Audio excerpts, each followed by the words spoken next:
Hello, everyone. This is Manoj Tandon, your host of Dark Rhino's Security Confidential. Today, we are honored to have Greg Edwards join us. Greg is the CEO of CryptoStopper, a ransomware protection service that automatically detects and stops active ransomware attacks. He has been a technology entrepreneur since 1998, which makes me feel young. That's great. And has founded many businesses, including Axis Backup, a backup and disaster recovery company for the insurance industry that he founded a few years before CryptoStopper.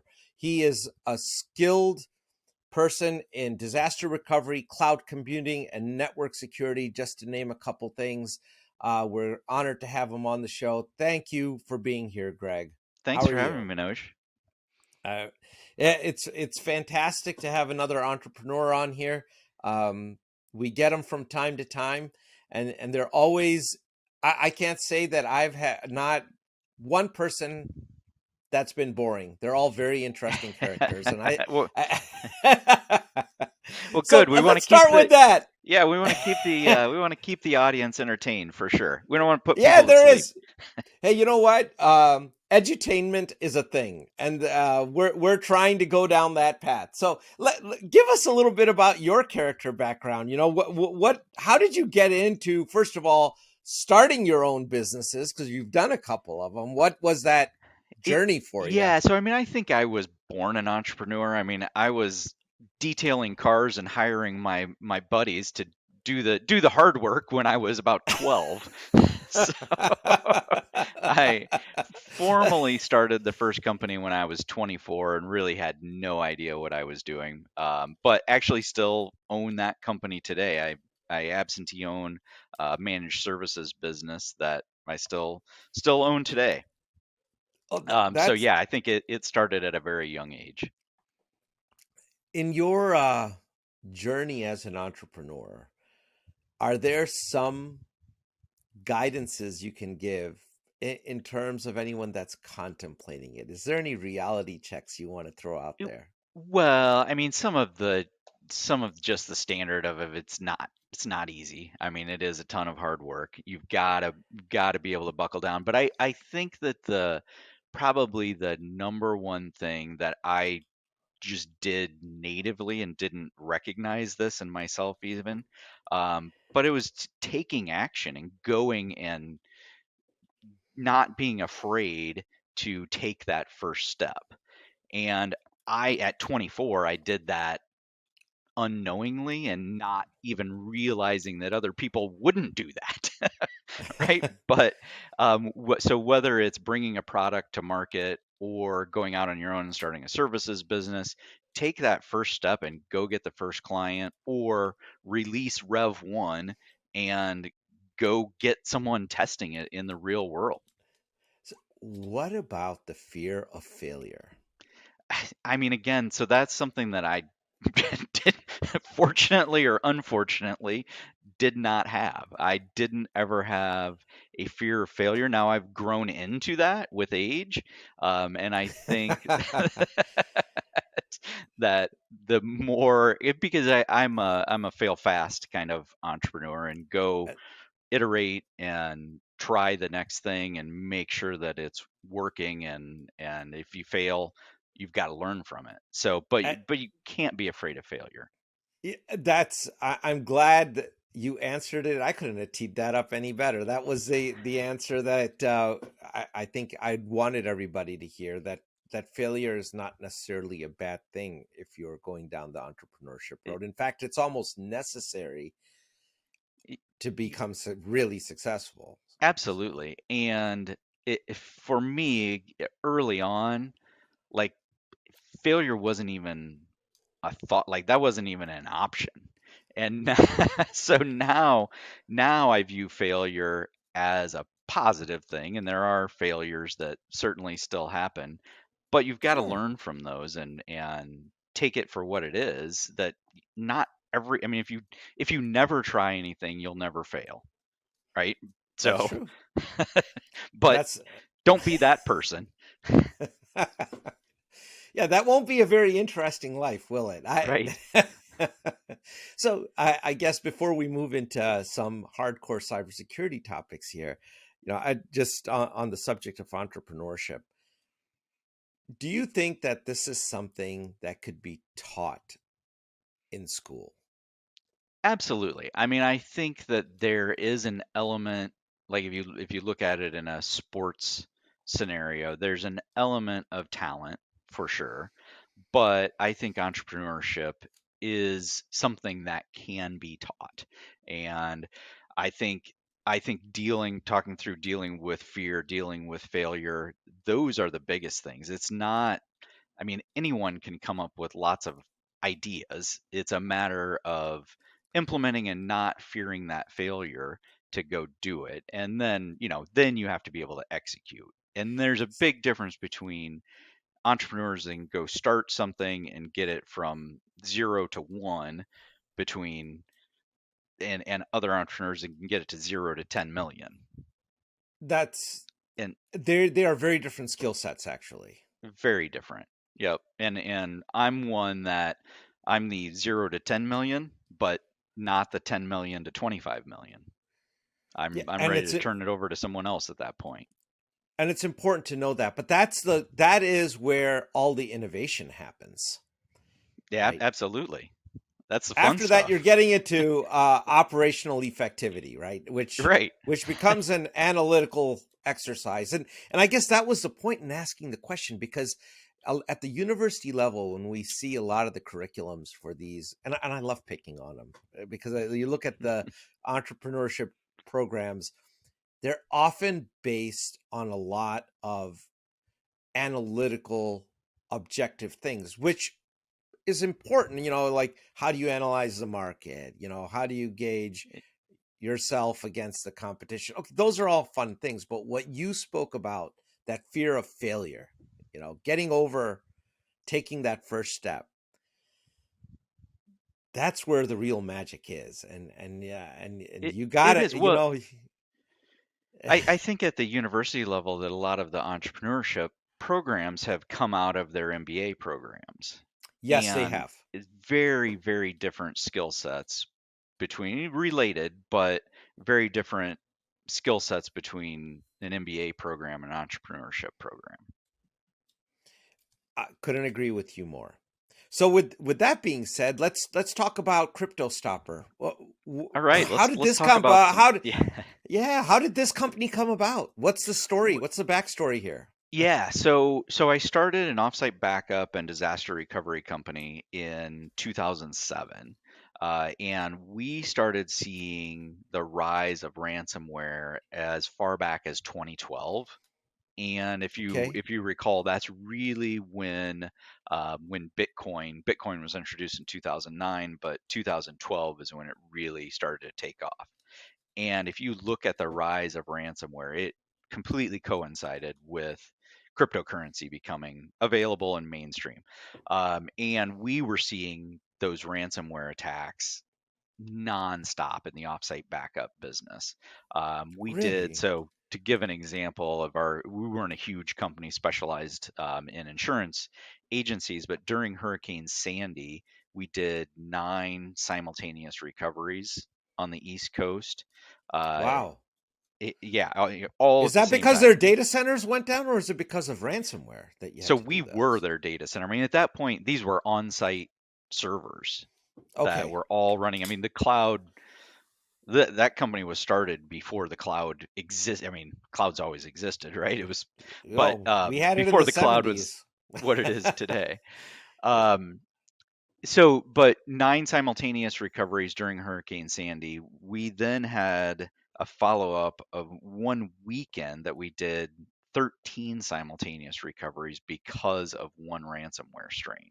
So so I was seeing this happening in real time and knew that this problem was, I mean, I knew probably in 2014, 2015 timeframe is when I knew this is going to be a serious, serious problem. And it was a good time. So I exited from the offsite backup company in 2016 with no real intent of developing our own software, Okay. but with the intent of starting an MSSP to to go similar to Dark Rhino to go protect companies and put in the right tools. Well, we were using advanced EDR. We were using Alien Vault back at the time before anyone had ever even heard of Right. EDR and SIMs or anybody was implementing them. And ransomware attacks were still happening. And so we built a PowerShell script. The very first version of CryptoStopper was a PowerShell script. One of my engineers that's still with me today came to me and said, why don't I got this idea?" And built a PowerShell script that would deploy bait files and then monitor those bait files and stop an active attack. Took about 9 seconds, which was way too long. But over time, we developed that into an actual application, built a Windows native driver to be able to collect the information, and built our what we call post execution termination algorithm to watch for that Okay. actively running ransomware attack and kill it. So that seems like it was a long-winded answer to your question. No, but this is all before Wannacry became a thing. Yeah, yeah. It was about that time frame. We had developed the PowerShell script before that. But yeah, it was in that same time frame, 2017. So, going back to the disaster recovery company, Access Backup, how did you guys prevent your backups from getting infected? Now we've seen that happen quite a bit. Yeah, so I mean, that was just good hygiene. It wasn't, I mean, it was just good cybersecurity practices and the way that we implemented it. So for every one of our clients, we did a white glove setup of their initial backup and required them to set an encryption key that wasn't used in their existing system. So, having passwords that weren't the same across an entire network, like that, that was craziness in 2010.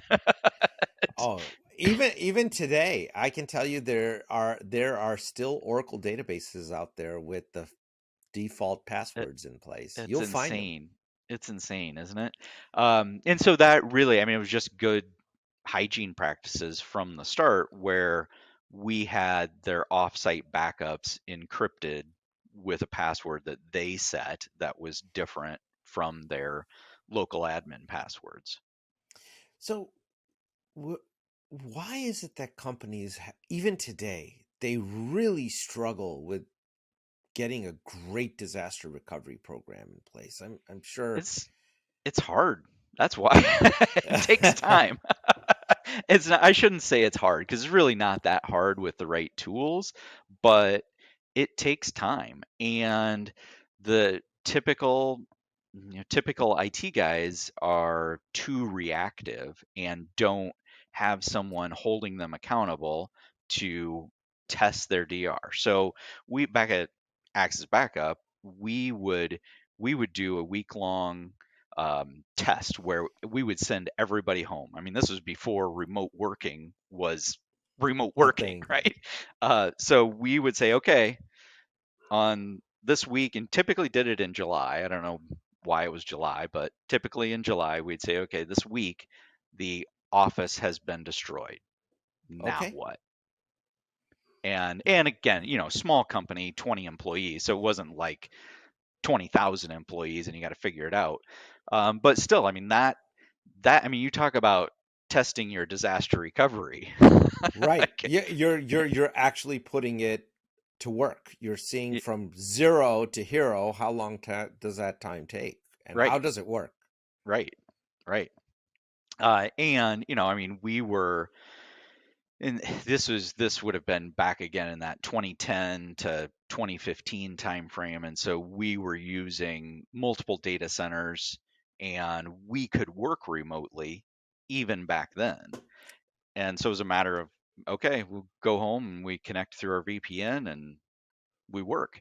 And that being able to do that is very different between a 20 employee company and even a 200 employee company. But testing the DR isn't that much harder. But that's really what it comes down to, is actually not just doing a tabletop test, but actually recovering, and how long, what is that real RTO number, not just a target of what we think it is, but what's it Right. actually going to take. Yeah, and I think this is where the executive team has to get on board and understand how critical that exercise is, and not just be an impediment in the way of it.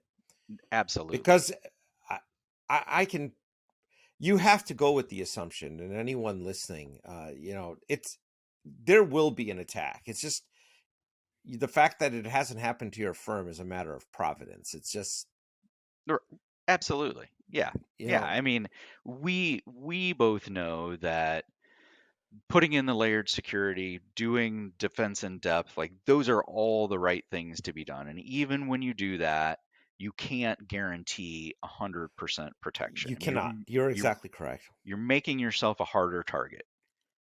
And That's, if you can get to, whatever percentage, you're lowering your risk of being attacked. If you're not doing those things, it's just a 50-50 toss up.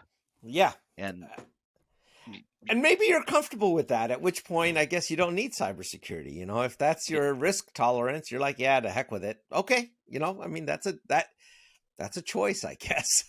well, but I think that CEOs should really understand that risk. And that's the piece that they don't. They're just sticking their head in the sand and saying, not worried about it.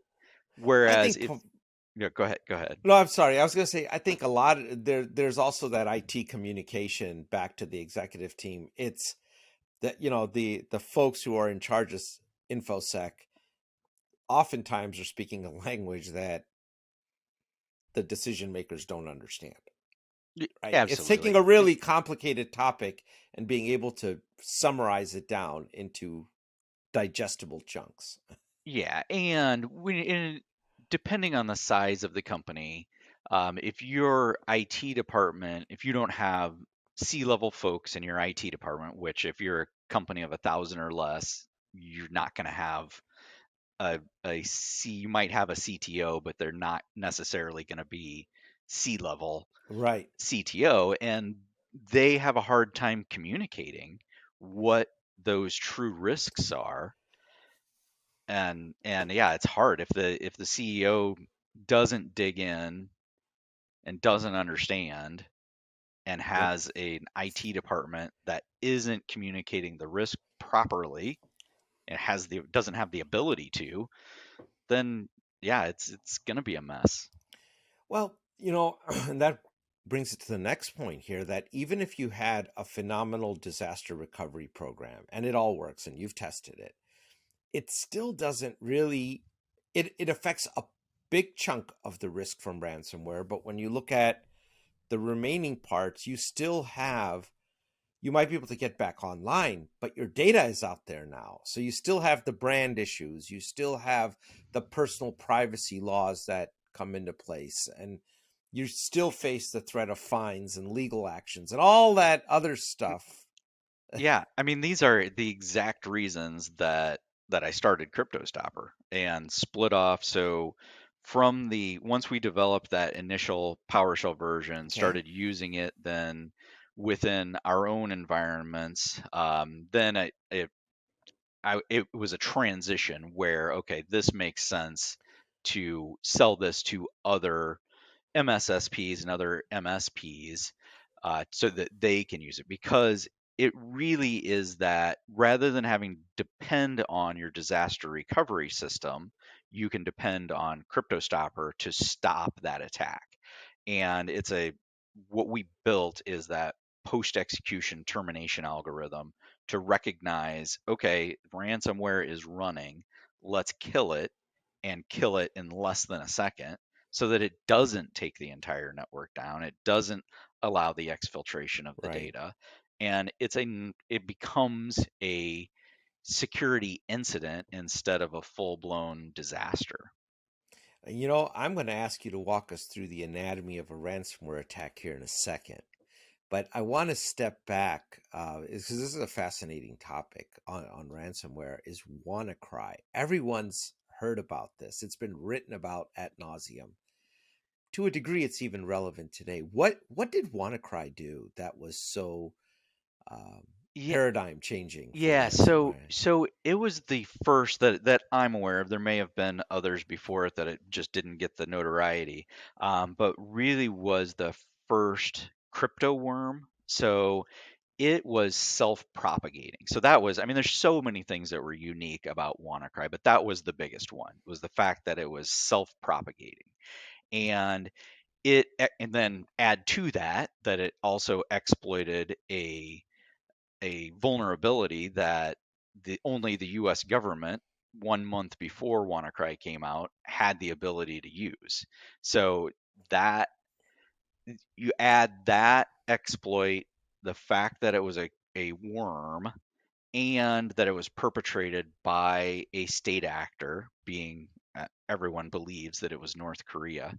I mean, though for a ransomware attack, and that one was financially motivated, unlike Petya and not Petya, which Yeah, were also state actor attacks.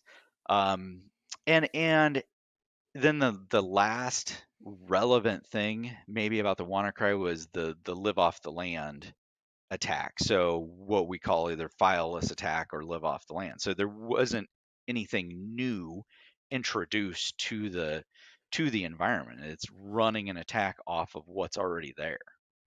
and it needed a particular vulnerability that could have been patched. If you had patched your systems, it couldn't be executed. It, And it brought to right it did not it brought to light the fact that vulnerability management is a serious thing. yeah, yeah, it was the eternal blue was Eternal blue, that's that. Thank the you. vulnerability. Yep. Yep. I guess it brings to light something else too. Like when you mentioned the U.S. government, only they were the only ones that had the ability to exploit it. I guess that's to me, it's kind of a fair warning that if we create back doors in systems that quote unquote only the good guys could use, there's no way they're going to remain It, with the good guys. It's not yeah, going to happen. yeah. I mean that we may have to have another whole I'd love to. whole podcast for that discussion. Because we've had there's been, and it's been an emotional topic. Well, Apple should, or Microsoft should, give the keys to the kingdom to Yeah, a state actor. Well, yeah, yeah, but yeah, but and it's going to be a big but. I don't see those keys staying with the no state way. actor. Yeah, no way. It just would not. It So can't what's happen. is why is this? Why is WannaCry still relevant today? I mean, Y- it's still out there.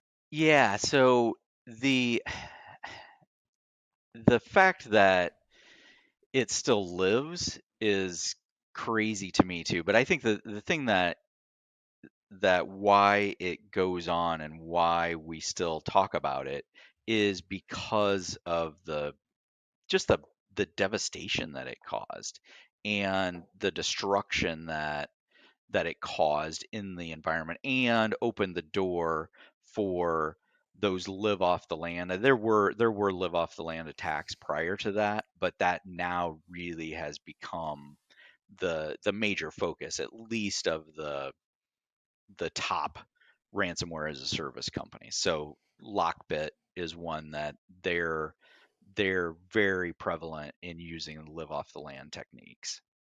Wow. So that should be a pause for concern for all of our listeners. So please take a note of it.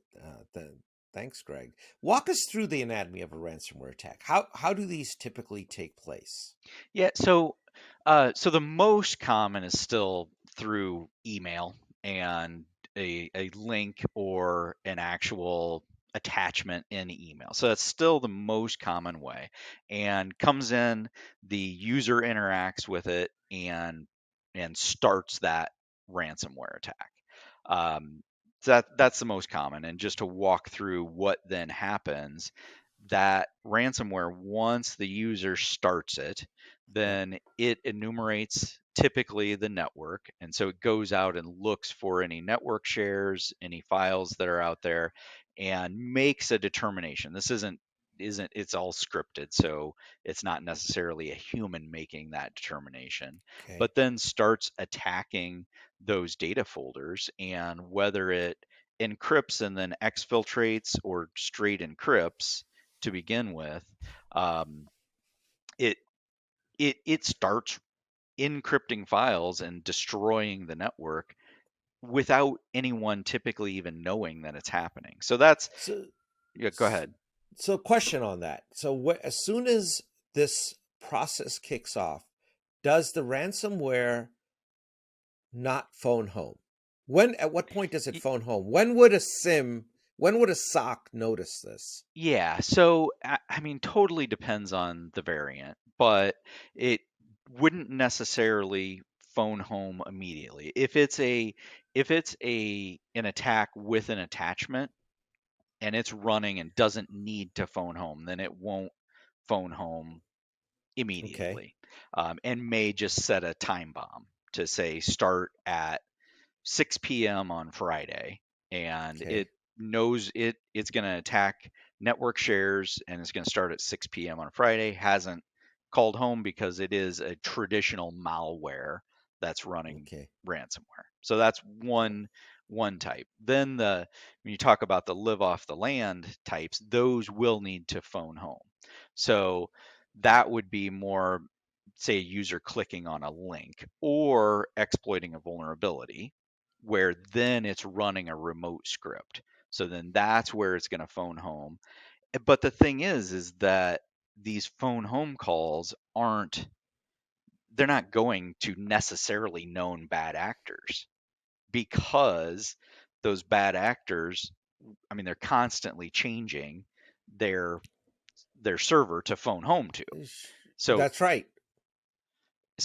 it's not, so the sim isn't necessarily going to pick up on that as an IOC yet.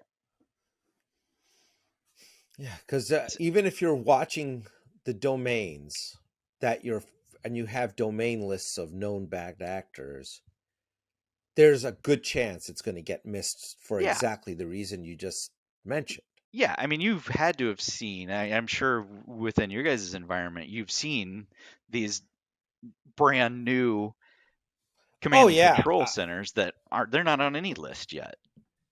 Well, one of the things that we've done, and this is a little tidbit for all the IT people out there that, or infosec people, that they could probably try, and it's an interesting exercise, is as part of your network that is observable, put a completely Cyrillic configured system on there with a Cyrillic keyboard and whatnot, right?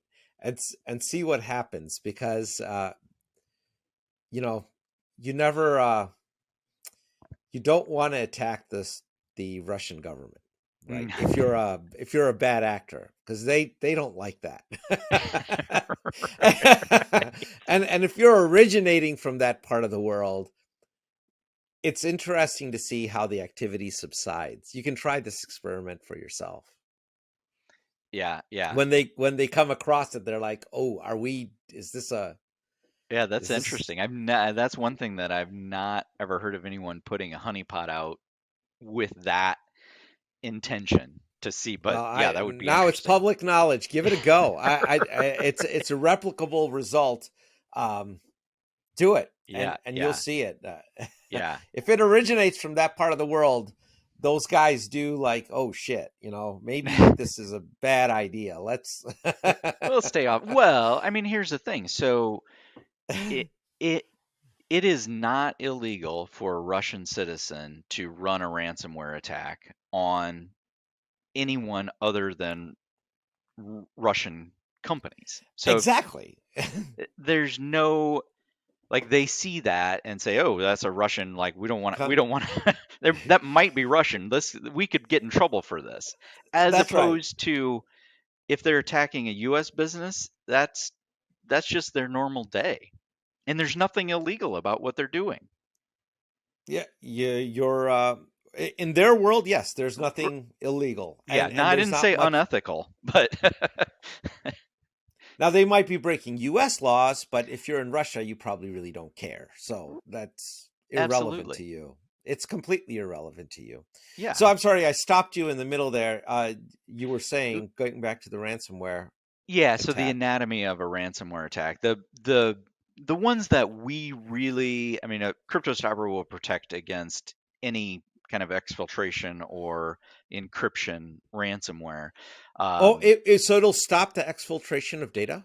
so won't we're actually adding that feature in one of our next releases, but it will. What it's watching for is that encryption happening, and almost all exfiltration, they're going to encrypt the files before they send them. So we're going to catch that before it goes out. Gotcha. Yep. Yep. And is the technology of CryptoStopper running as a process, or is it actually a kernel modification? What's So both actually. So there is a kernel driver that's collecting the information and then can take action, and then it's analyzing that data collected from the kernel. okay? So the ransomware perpetrators, they can't stop the CryptoStopper processes from running. Would that be a fair Correct. statement? Yes. Yep. Because I would imagine that they know about you, and I'm The- sure there's somebody trying to figure out how to engineer their way around you. Yep. Absolutely. Yeah. And we've been preparing from the beginning for that. Okay.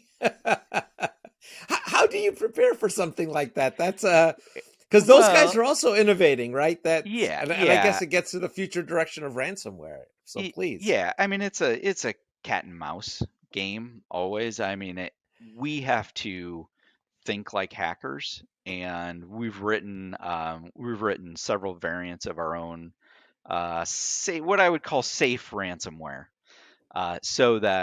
We've written fileless ransomware. We've got an attack simulator that we run, um, and so really understanding what those attackers, what are they going to do? What are they going to do to try to get around us? And always innovating to stop what we believe is going to be that next attack vector. And it's not so much about the attack vector for us, it's more about how does the attack take place, like what's Okay. once it runs, because again, we're on the damage control, not the prevention side. So this is post execution. Ransomware is now running, and that's actually easier from a protection standpoint and a damage control standpoint than prevention. Hey, That it's if that zone makes defense sense. if we were playing football. It's a right, right. You know what? Let the guy make the catch. Don't let him go to the end zone, kind of a Yep, thing. But yep. if how so, but so when they kick off the process, I imagine they're going to encrypt. These guys are not using super high end encryption in the very early stages, right? Because the speed of it has to be really fast, which you can't do with a complex encryption scheme. Uh, What how much damage is done on that initial system, or is that itself contained as well by Yeah, CryptoStopper? so typically what we'll see is anywhere from on the low end, one or two files to about a dozen files that are hit before Got CryptoStopper it. will kick in. And again, we're talking less than a second. And are you able to decrypt those dozen files that? So we don't. So that's another feature that we haven't Okay, added in yet, and really rely on backup and your traditional recovery got for it. that. Got it. And again, all about that damage mitigation so that it doesn't, because if CryptoStopper wasn't there, rather than running for 1 second at this point, Oh, it's going to run till it finishes.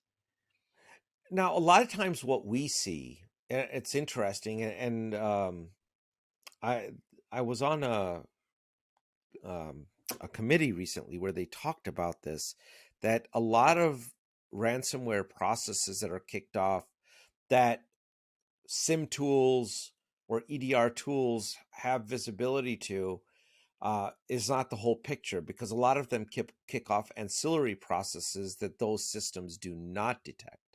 Right. Yep. So with CryptoStopper, how are you addressing those ancillary Well, processes? so really, so we're, I mean, at the heart of what we do is file integrity monitoring. Okay. So it's really about the files rather than the processes. I mean, we then go and kill the processes, but we're watching at that disk and file level to see the actions of ransomware. Okay. So where do you fit in a layered security architecture? Yeah, so I mean, I am a huge proponent of the advanced EDR, SIM, all of those tools. So we fit in right alongside those. And if Okay. someone's not that advanced, we still CryptoStopper will still work. It's just our intent is that companies have a fully layered security and that CryptoStopper is a part of that. And the reason that I say that and the reason that I encourage companies to also have EDR and SIM is that CryptoStopper is not going to protect against the data breach. That's not what CryptoStopper is designed to do. If they're exfiltrating data and they encrypt those files and we recognize that and stop it, I mean that's great. But we're not there to detect and see that an attacker is dwelling on the system. That's not CryptoStopper is just designed to recognize those file changes and kill that. So it's designed to be as an add-on tool to the fully layered security model. And there was an interesting stat out there, like the average enterprise. So I'm going to talk about the Fortune 1000, which I know is not of the listening audience here because most of our listeners are SMB, but still, in that space, in the Fortune 1000, on average, they have 60 cybersecurity tools in their environment, and they are having vendor anxiety. Because it completely flies in the face of vendor consolidation programs. So I wonder, you know, well, I guess let me get this opinion from you. Is that vendor consolidation a good thing, or having that multi-layered, independent defense and depth approach a better thing than vendor consolidation? So I will say my long-term view is that vendor consolidation will be a good thing. The Okay, in the long short term. long term. So and Okay, when I say long term, 5 years, 5 year time frame. The in the short term though, I mean the issue of cybersecurity and the problems that we're having today are so varied, and the reason that that average is 60 tools is because the Cisco's of the world are not innovators anymore. And so the and I sorry if couldn't I achieve this. You're awesome. Yeah, yeah, I did. People, I did not cue this up. I did not do this. He's not reading from a card. He's please, Greg. so so it takes innovators and small companies, startups like CryptoStopper to recognize these threats in different ways to manage those threats. And then the vendor consolidation kicks in. But I mean, on the we're on the bleeding edge of the cybersecurity problem that we have. I mean, it's now been almost exactly 10 years since Bitcoin became mainstream and cryptocurrency became mainstream and really fueled the cyber crime that we have today. And so if you look at any industry, 10 years is about now. I mean, in modern history, it takes about 10 years for an industry brand new to really develop. Right. We're 10 years in right now. I mean, there was cybercrime before, but it wasn't like this. Cryptocurrency completely changed cybercrime. And so I went way off topic of your No, no, initial question, but this is fantastic information. Please keep going. yeah. So long term, I think the vendor consolidation is a good thing. I think we're probably 5 years out or so from when that really when you can get as a company. I don't know if I want to be this bold as to say the one silver bullet tool because I don't think we'll be there in 5 years. I But don't you know that might, we'll ever get there, but yeah, yeah. I don't either. But you might go from the average of 60 tools down to 30. Yeah. I can see that happening. That seems like a viable thing. And so from do you in terms of trying to help the market, do you see uh, what is the biggest impediment in companies acquiring CryptoStopper? What what's So preventing? education and understanding the difference between damage mitigation and prevention. Yeah, and I think that's there is a chasm between leadership thought and the infosec team there. There needs to be that bridge made because oftentimes when you're a fly on the wall in some of these conversations, you see decision makers saying, "Oh, you guys want another tool. Oh, that's going to be the silver bullet." You know, that's going to make us safe, but it's really understanding exactly what you've said. It's CryptoStopper is one more tool in a layered defense approach. It's prevention versus detection and response. They're both valid, both needed, but It- they have different fits in the layered infosec approach. yeah, absolutely. And uh, until that consolidation of tools gets to a place where you can go from 60 down to 30, then I do see other companies out there building technology similar to what we have, and I don't love the competition, but there's room, and there needs to be. uh, I think 5 years from now, tools like CryptoStopper will be ubiquitous. I mean, it's you've got to have that layer between the detection of attack and just full on disaster recovery, and that's where we fit is that file integrity monitoring with Sure. automated action. And it's a prior to CryptoStopper coming out, I mean, there really were no other companies that were thinking about it in that way. And so in helping the market, I hope that we have helped the market, and I hope that we will continue to help to drive that innovation of, don't just think of it as 100% prevention or 100% disaster recovery. Right. There's an in between space there where that detection and automated action can mitigate damage. Absolutely. I agree with you. I agree with you completely on that. Is your is your technology geared more towards the enterprise, or is the acquisition is it affordable by even mainstream companies, small Affordable medium by business? mainstream companies, yeah. So, and we really have focused on the the SMB space through Okay, managed service providers and MSSPs. fantastic. I That's important. That well, then you're on the right show because that's the majority of the Perfect. Perfect. that's the majority of the audience.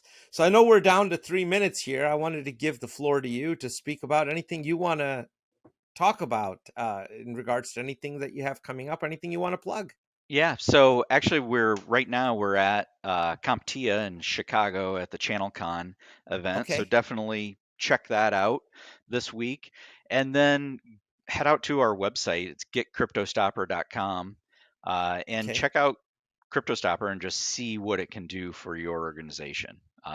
And the last thing would be reach out to me on LinkedIn. Always happy to have more connections on LinkedIn. You can find me Greg Edwards and CryptoStopper, and should be the first one. If there's another Greg Edwards within CryptoStopper, we have an issue. Do you have a ransomware group or a CryptoStopper group on LinkedIn as well, by any We chance? don't. That is a great addition that we should add, and something that we should get started. Yeah, I think that would be interesting because it's a hot topic. We hear I can't think of a day that doesn't go by where there's somebody that we hear about got hit with Oh, a it's little. yeah. I mean, the ransomware attacks are are going to continue. It's a matter of now what's the weakest link and what's the easiest target for them. So, I mean, one piece of suggestion in the whole layered security and defense in depth as a company, and if you're in the infosec department, make yourself a hard target and talk to your leadership in that way about we have to be the hardest target on our street. So let's go do that. That sage advice. Well, Greg, we're out of time, but we really appreciated you being here. It's been a pleasure. And as you guys advance, please feel free to come back out on the show and enlighten us a little bit deeper into this world of ransomware. I wish it wasn't the case, but it's going to be for quite some time to come. Yeah, thanks for having me. I'd love to come back. Sounds great. Take care.